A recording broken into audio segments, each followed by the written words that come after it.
Honey Sound Broadcasting, an affiliate of the Bilko Media Network. Change. Living things change over time. That's evolution. Bill Nye the Science Guy. Yes!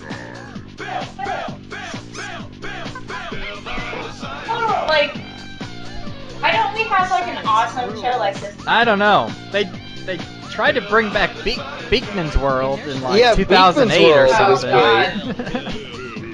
Oh, was terrible. This theme song used to be my alarm in high school because I figured Bill would wake me up because there would be like someone's calling me. So take a So, look at this. It's a I picture of my always parents. was kind of And I'm going to like, make a photocopy of sort of jaded by Bill Nye a little bit, because Bill Nye, like Bill Labs, when you're a kid, maybe you think that this is what being a scientist is, and maybe you find out a little later, you know, that it's totally not, and there isn't all this cool shit around, and labs aren't that interesting. Kind of let down that actual labs aren't like this. Now here's a model. I like all the old school like of the DNA molecule. PSAs they clipped out I from love like the 40s. old school.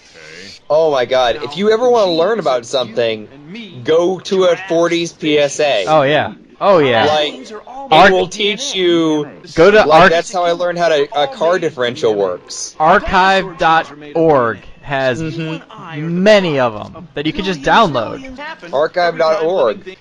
They have like thousands and thousands and thousands of different PSAs from back then.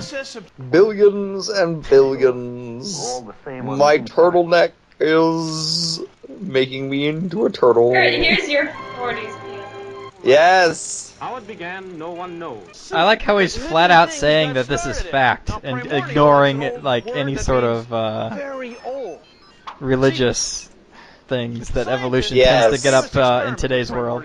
Yes. It is the human who will have to evolve to survive on planet the crab. I do love all the references I get as an adult because Yes. like, I wouldn't have understood that. I didn't know there No. was Planet of the Apes back when I saw this for real. So have you guys heard about epigenetics? Nope. So remember how we were told that, like, you know, like all this Lamarckian stuff that they're going over right now is crap, and, you know, the environment doesn't affect you except for, like, radiation, right? The environment doesn't affect you, your genes are hard-coded, you know, they don't get affected by things in the environment, right? But it turns out that your genes do get damaged by non-radiation environmental factors, like and not just like carcinogens or like other DNA altering stuff, but just like, you know, changes in diet will change your DNA. And this is like very recent. This has been discovered. Yeah. Oh, like what How does that work? Because the entire DNA replication process always produces mutations, but how does diet affect that? I have no idea. This may be just something that was like they did a study and it was observed in, say, like, I don't know, twins with different dietary habits. There was a correlation, perhaps, right? I'm just thinking about how they would have designed this experiment, right? What is the theory behind dinosaurs is there was a higher concentration of oxygen in the air, so they could everything Well, that's could what- actually be much bigger. Right, yeah, that's the why they were just those giant insects, right? And a lot of the reason for that is because, like, there were just so many plants. There were just so many plants crapping out oxygen everywhere, right? And the reason why there's so many plants crapping out oxygen anywhere is that at this point in time, plants were tanks. They had developed the cellulose, you know, kind of outer wall of the cell, and nothing could get past that. So, like, plants didn't even decompose. That's why we have coal and oil and stuff. Is because all that stuff never decomposed like it does today. It got compressed. That's at least one idea. I've heard some other ideas that say oil is actually a renewable resource. Well, I mean, it is, but it'll be but because we have plant-eating bacteria now, we will not generate oil in the same rate. Okay, he's putting moss in milk. Ugh. Right. Ew. Yum. Drink it. I love the announcer.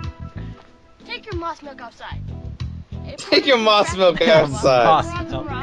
Don't pour it in cracks in your sidewalk. Your mom will be pissed because it's going to ruin the water and then they're going to have weeds and you're going to end up with a backyard like mine that looks trashy. Back-growing.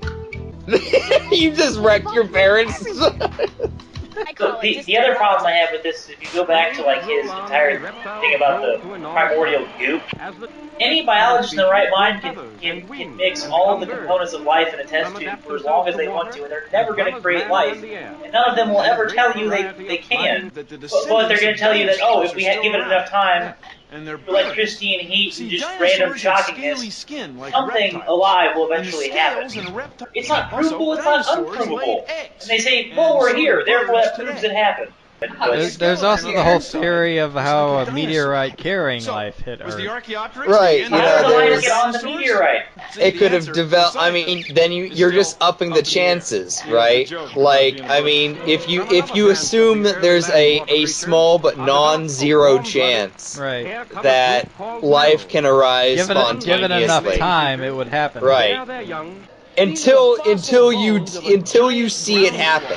Right, I agree with you. It's not something that you can prove. It's not something that you can, like, experimentally in a lab verify. The other problem I have is I've been through some of the physics problems where we calculate the probability of an army of monkeys, like 10 million monkeys, given twice the known age of the universe, randomly type on keyboards. Right. And given the twice the known age of the universe, the probability of them ever producing the entire works of Shakespeare from random is still essentially zero.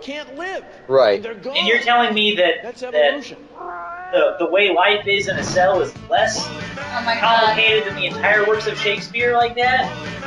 I think there's some parallel here between cosmology, right, where there's not really a good model for what happened at the moment of the Big Bang, right? We have a model that is like just a few nanoseconds good beyond that event, but you know, there's a small amount of time where we really just can't figure out what happened. So I see a lot of parallel between that and the fact that you don't know what happened there doesn't invalidate the other, like the sweeping breadth of the other 15 billion years. So in the same way that not knowing that doesn't collapse that whole branch of science and observation, not knowing exactly what conditions life came together under doesn't invalidate, you know, the much larger, you know, kind of observational science of evolution. You know, I buy into the whole evolution thing, but how did we go from, like, not having an eye to being able to see? We are now presented with a new one. So I actually just saw something on Reddit the other day about this. Really?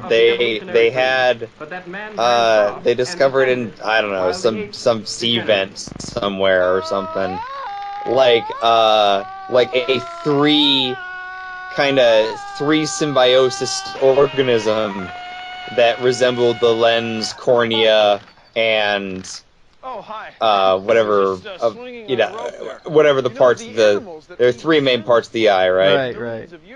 You know. There's other like light sensitive. Yeah, but how do you go from not having that to all of a sudden developing something that's light sensitive? Well, I'll tell you what. There's an episode of Cosmos, I think, that does a really good explanation of how the eye developed. I don't remember it because I don't, Right. I mean, it's that's not always what I particle wonder, physics. because obviously we can see, we can smell, like these senses. Like, is there some sense out there that we never developed a sense for? Because like, how can you explain to somebody? How can you explain to an entire species of humans what seeing is like if nobody's ever seen before? Like, you wouldn't even know what to look for. Oh, I forgot there were always There's always a songs at the end of everything. I remember there was AC/DC on the electricity episode. So what's the difference between different species? Like they were talking about finches before. Is it just like the different beaks and stuff? A different species, right? Is oh okay. Well, we're almost done anyway. Oh, I love all these old film reels. The end. There is no end. This has been a presentation of Honey Sound Broadcasting, an affiliate of the Bilko Media Network. I like well, that. That's our show. Thanks for watching. If you'll excuse me, I've got some facial enhancements to investigate.